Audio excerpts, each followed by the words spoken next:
أعوذ بالله من الشيطان الرجيم. بسم الله الرحمن الرحيم. وإذا طلقتم النساء فبلغن أجلهن فأمسكوهن بمعروف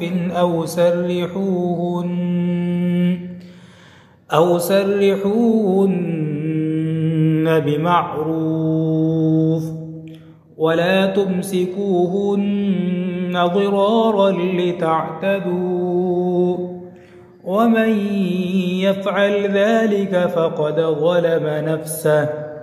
ولا تتخذوا آيات الله هزوا، واذكروا نعمة الله عليكم وما أنزل عليكم من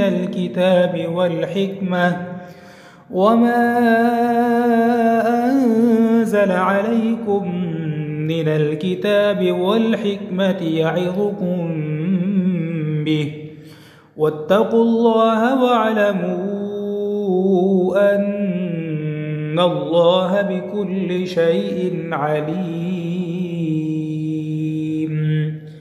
صدق الله العظيم.